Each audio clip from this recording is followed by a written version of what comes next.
David, can you tell me a bit about yourself and when you came here and how you got started? David Gilmore, Gilmore Guitars. I've been in this space since the beginning of January when I started building guitars back in 1995. So working on them and playing them my whole life. So it's been kind of a lifelong endeavor, I guess.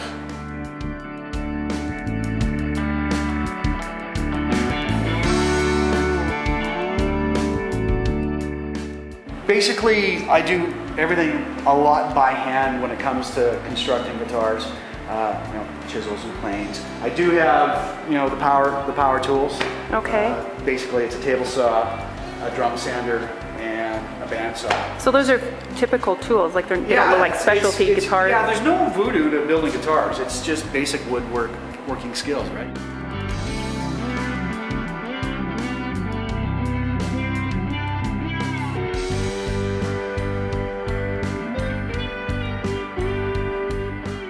So I've just finished bracing it. I have to scallop the braces, and when you scallop the braces, what does that mean?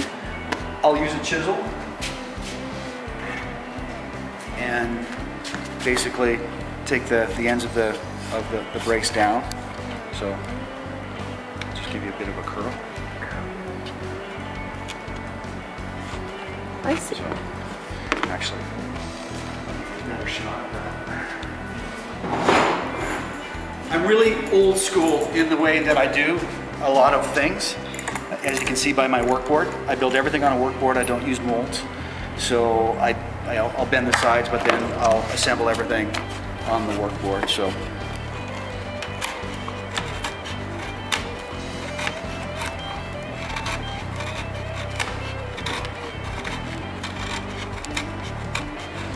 There's nothing like a curl on a chisel. That's a pretty sight. Isn't it? And I was just thinking it's like creating any wood carving, really. It's a work of art, and this one happens to be functional as well as aesthetic, right? Yeah, that's what I like to think of them as, working pieces of art. Yeah. So essentially, I'll do that to all of the braces, all the way around. Right. And so these parts here are laterals are braces? Yeah, these are the braces. Essentially, what happens is, a guitar top, once it's tuned to pitch, there's about 120 foot-pounds of pressure on that top from the strings, from the tension on the strings. Really? So you want the top to vibrate as much as possible without being too stiff. So the goal is to brace it as light as possible without imploding on itself. Interesting. So it's a really it's fine balance. Kind of walking the fine line to make sure. This cylindrical object here that you put on, it's just a piece to so hold that it things keeps it stable? Yeah, it keeps it in place. It's just dowel that I put ready rod into. Yeah. And your patent number is? No, you know what? Everything that I do, people have been doing for centuries.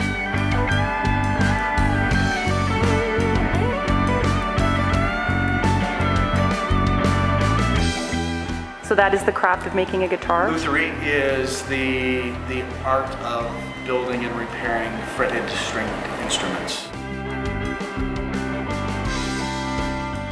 Somebody that you learned from, or? Yeah, I actually took a course and became certified as a luthier in Tegaski, Saskatchewan.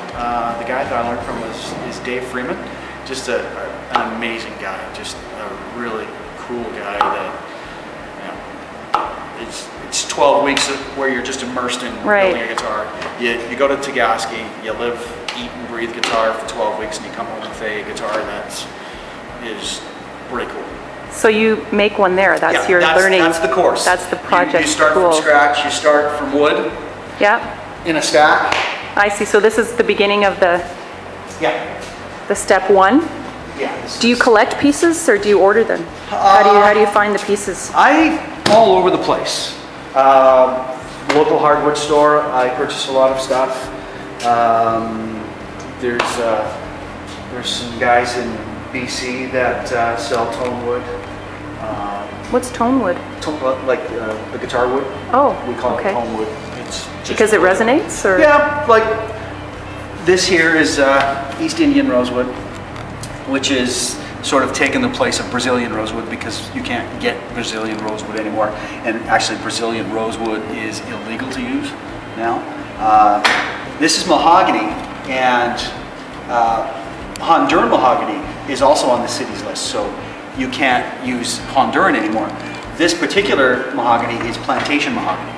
So it was like actually farmed, kind of? Yeah, it's farmed wood. So it was, and I think it was done in South America.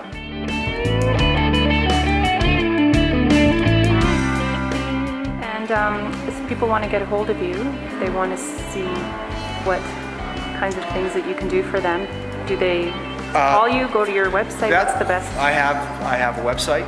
It's www.gilmoreguitars.ca, and my phone is 403-872-0006. Great. And gilmoreguitars@shaw.ca. Well, thank you very much. It's been wonderful talking to you, and thank you for sharing the intimacy of your workshop with us. It's absolutely fabulous. Thank you very much. I appreciate people taking an interest. Yeah.